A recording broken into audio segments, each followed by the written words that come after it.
Hi everyone, welcome to my channel. I'm Lola and I'm here to connect with people through the things I love, like plants, Animal Crossing, crochet, Star Wars, 90 Day Fiance.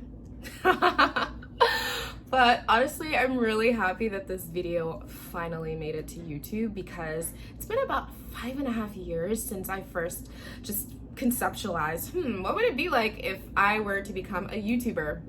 So I'm finally here, and of course my channel is brand new. I don't have a specific theme yet, but rest assured that all the content that I share with you all will be content that I love, and definitely will throw my skincare routine in there. I'll tell the story about how I was on a reality TV show. We'll talk about dating, we'll talk about life in New York City, we'll talk about what it's like to be a cat mom to a rambunctious 5-year-old cat, etc. And if there's anything you'd like for me to talk about, just drop it in the comment box below. But today's video is going to be about plants, and I'm going to share with you all the story of how I became a mom to 13 plants within the span of a week. I will give a plant tour, share with you each of my plants, how I take care of them, and then I'll tell you all my Monstera horror story. Oh my god. So if you'd like to see my plants, keep watching, and if you're not really interested in plants, that's fine, but watch out for my other videos because they're gonna be fun and they're gonna be interesting, and I'm gonna spill some tea, so stay tuned. So how did I become a plant mom, and why do I have so many plants? Well, I got my first plant for my birthday in 2015. My former roommate Rachel gave it to me, and Rachel, if you're watching this, I love you, I miss you, and I can't wait to see you again, girl. But yes, Rachel gave me my first plant. She was a jade plant named Lola. I think to be more specific, she was a Crassula ovata golem plant, yes. And that's a succulent. And I think I was 21 at the time. My 21-year-old brain was like, oh, she's a succulent. I don't have to water her as often. I don't have to be concerned with how much sunlight she's getting. I can just pretend she's not here, but then when I remember, I can take care of her. LOL. Oh, to be so naive again. So yeah, I wasn't the best plant mom to Lila, and honestly, she survived 5 years and a move from Queens to Manhattan, but we're gonna talk more about her later because she may or may not be dead, but yeah. So fast forward to about 3 weeks ago. Lila was looking a little lonely, and I've always had a love and appreciation for plants. I have seen people's plant feeds on Instagram, watching plant videos on YouTube. I was like, what would it feel like if I got more plants for my apartment? So I woke up one morning and I was literally like, I need plants. I need plants.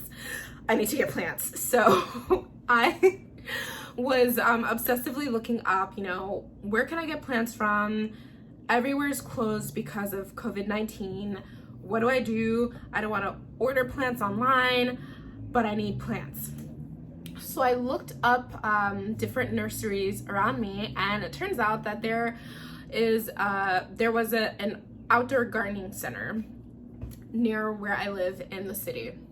And I was like, okay, it's outdoors. It's probably going to enforce really strict social distancing rules and plants. So I walked 20 minutes, took my butt there, and I was in heaven. I set out to get 7 plants. I wasn't exactly sure the specific species I was looking for. I knew that I wanted a Monstera. I knew that I wanted a snake plant. I knew that I wanted a ZZ plant, but those were just 3 and I wanted 7. So I took some time to look around, and there wasn't really anyone there. So I thought about the lighting requirements in my room. I mean, look, y'all, look at my room. My room has some bomb lighting. So I felt like I could have a wide range of plants that could survive. But then I also wanted some low light thriving plants, or low light surviving plants for my living room, as well as one for my bathroom. So I had to get a mix. And the people at the garden center were so nice. I will put their details in the description box below. So if you live in New York City and you want to check them out, please do. They are wonderful. They're so knowledgeable. So I got 5 plants that day. I know I said I was gonna get 7, but I could literally only carry 5 plants back with me home. So I got a ZZ plant, I got a rubber tree plant, I got 1 jade plant, and then I got a, I think I got a ponytail palm. I just got, I'll show you all of them. And I'll put where I got each of them in the description box below. But point of the story, I had 5 plants, but none of them was a Monstera. And as I mentioned, I wanted a Monstera really badly. So I looked online. I went to rooted.com and they had a beautiful selection of plants. So I obviously was not satisfied. I was like, oh my god, oh my god, oh my god. But they were sold out. There were a couple of plants that I really wanted, but I had to pivot because they just didn't have the ones I wanted. So I ended up ordering 4 from Rooted, but your girl was not done because those plants were not gonna arrive for another 5 days. So I woke up the next morning again and was like, I need more plants. I need more plants, and I need more plants. And I will not be satisfied until I got a Monstera. So I went back to the garden center and they had just received a fresh shipment of Monsteras. Yeah. I was shook because it was so many for me to choose from. And from that particular plant haul, I ended up coming home with 3 plants, one of which was my Monstera, but the bugs. So let me tell you my Monstera horror story. I finally was satiated after I brought home those 3 plants. I didn't feel the urge or the itch to fill my home with any more. When I bring plants home, I like to take them out of their nursery pots, check the roots to see if they need repotting, and then I will repot them if I need to. So I had my newspaper and everything spread out on the floor. I was ready to repot if I needed to. But then I look in my Monstera's pot and I see 2 little millipedes. And I'm like, oh, I guess I was so excited to bring the plant home that I didn't even bother checking to see like if there's anything I should worry about. I was just like, this is the Monstera that I vibe with. Plants have vibes, y'all.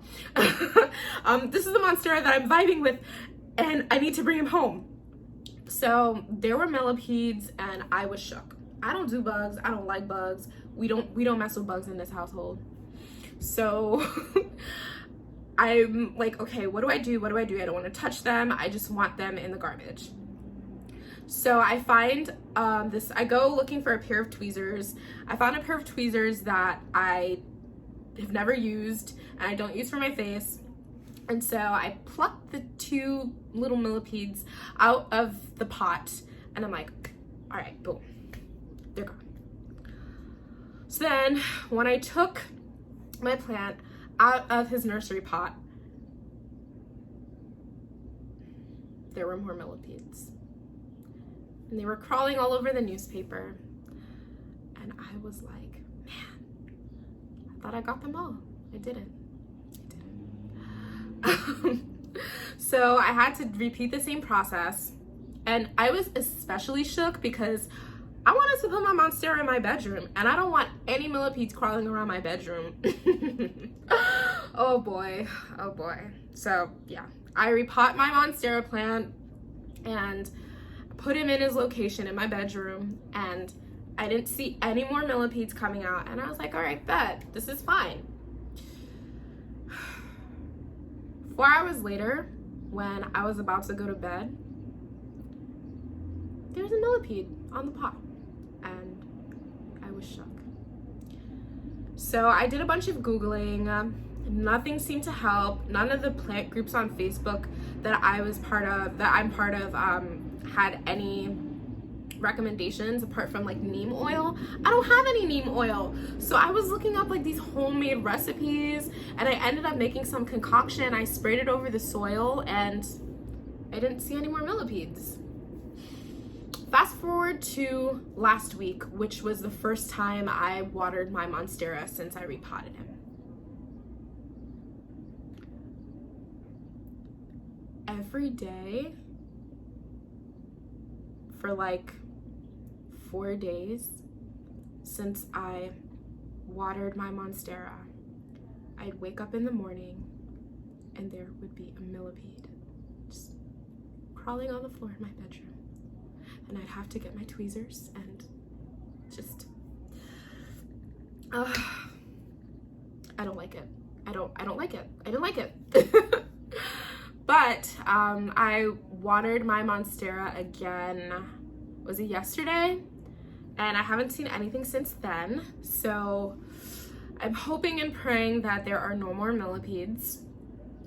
I mean, I live in New York City. I don't have a backyard. If I had a home in the suburbs or like a backyard, even a deck or a balcony, I would have taken my Monstera, like just washed out the soil completely to make sure any last millipedes were gone, and then I would just repot it with all new soil. But this is the ghetto, like I don't have that kind of luxury, so I'm gonna have to deal with it until there are no more millipedes. But I love my Monstera. I'm gonna introduce you all to him later, and yeah, please check your plants before you bring them home from any nursery, and not just the soil, check the leaves, ask them questions, give them time to get used to your home. So yeah, that's my Monstera horror story, and now I'm gonna give you a tour of all my plants. All right, y'all, so this is my succulent windowsill. Say hey to little Vader. So this is a jade plant. Her name is Jade, duh. And she is just absolutely beautiful. You know when they're healthy, when their leaves are all nice and supple. I don't water her very often, maybe once every 2 or 3 weeks, but I do make sure to check that her soil is bone dry. You do not want to let succulents sit in wet water. That can cause root rot. So this is Jade. I really like her. Like, she's starting to grow new leaves. So if I rotate her, like you'll see, she has nice little buds that are coming out. And succulents need direct sunlight. They don't need to be in direct sunlight all day, but please make sure that they get direct sunlight, please. This is Palma. She is a ponytail palm, and I'm obsessed with her. Like,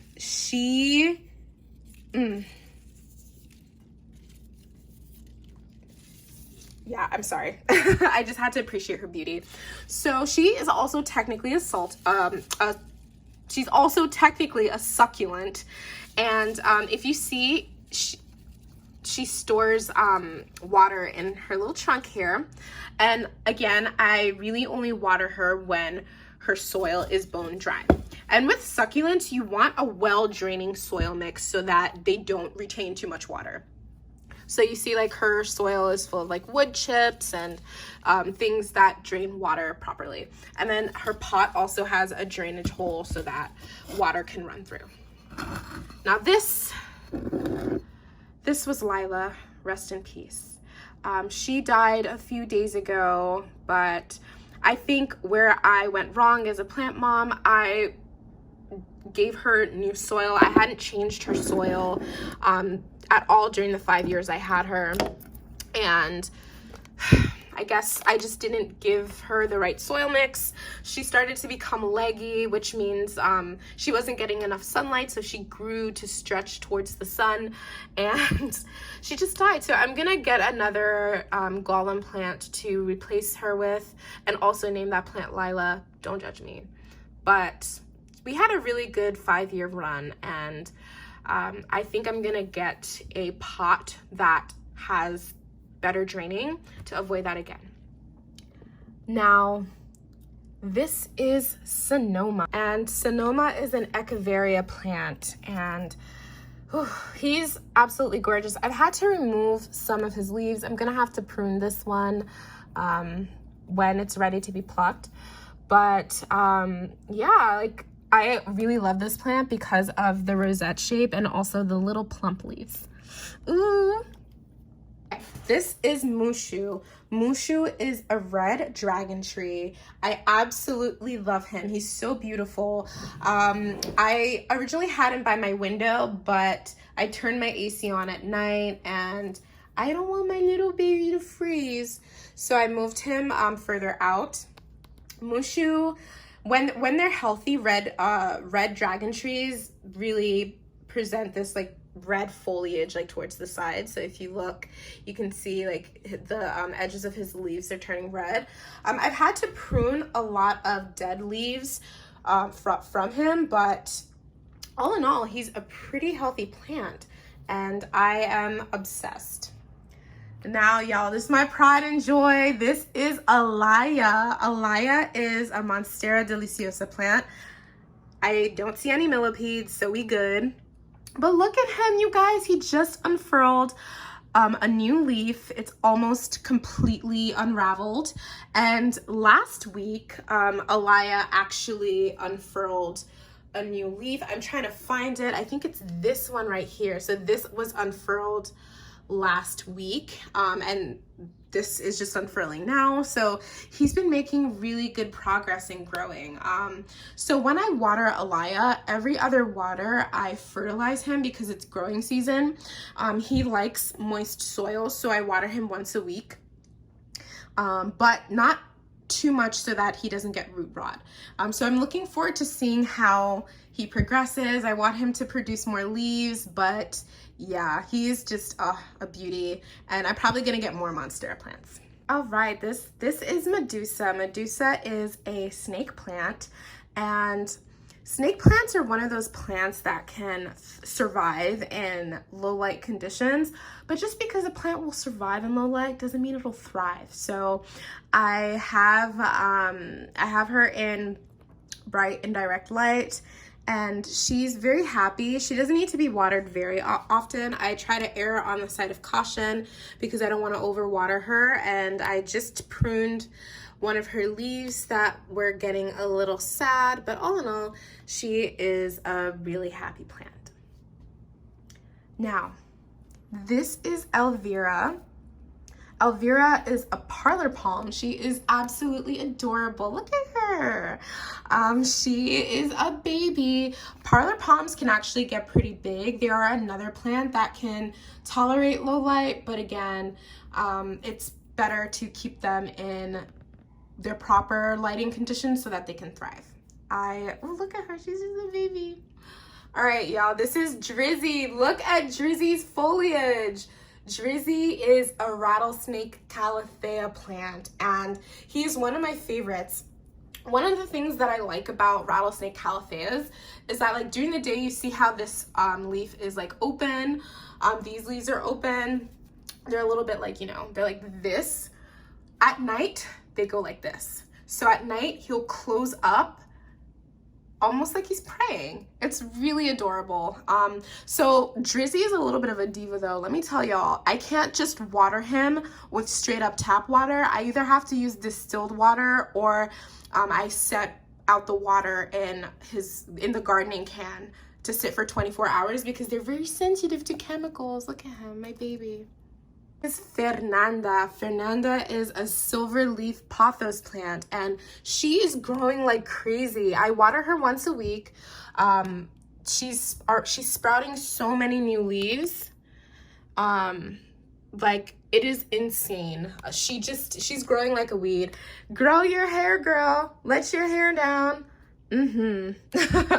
Watch her reach the floor one day. I'm gonna have to update y'all on that. This is Medina. Medina is a spider plant.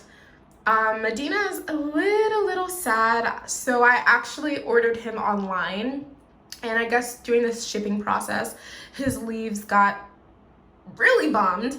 So I am in the process of nursing him back to health, but I have him situated in my bathroom because he really likes humidity.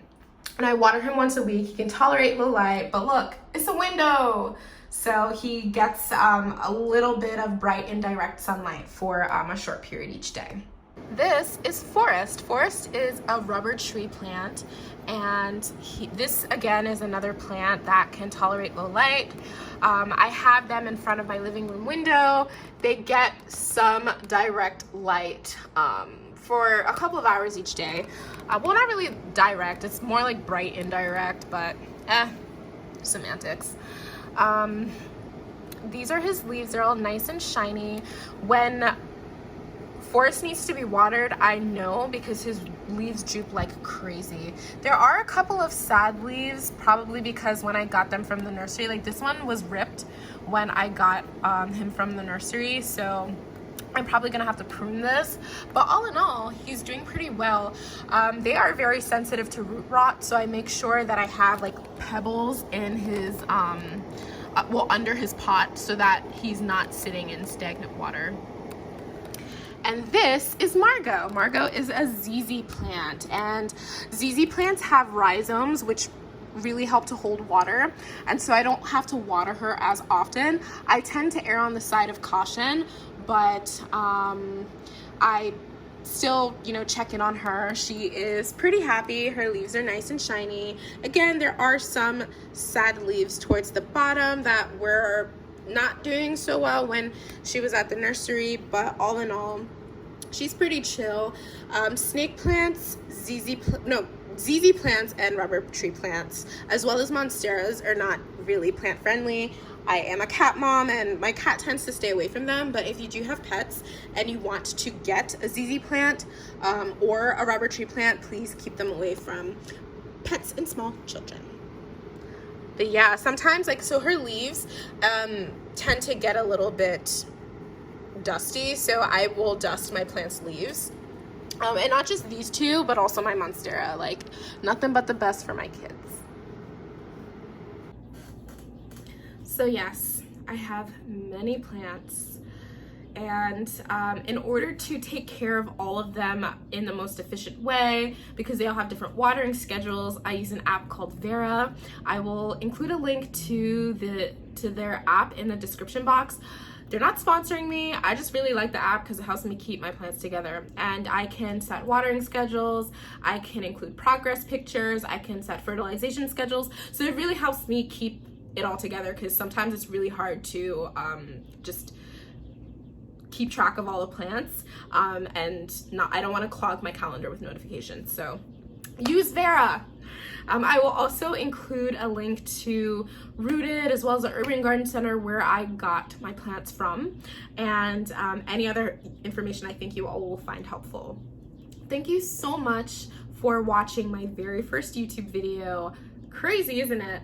Don't forget to like, subscribe, comment, tell your friends, share this video, and come back, because in my next video, I don't know yet what I'll have in store, but it's gonna be great.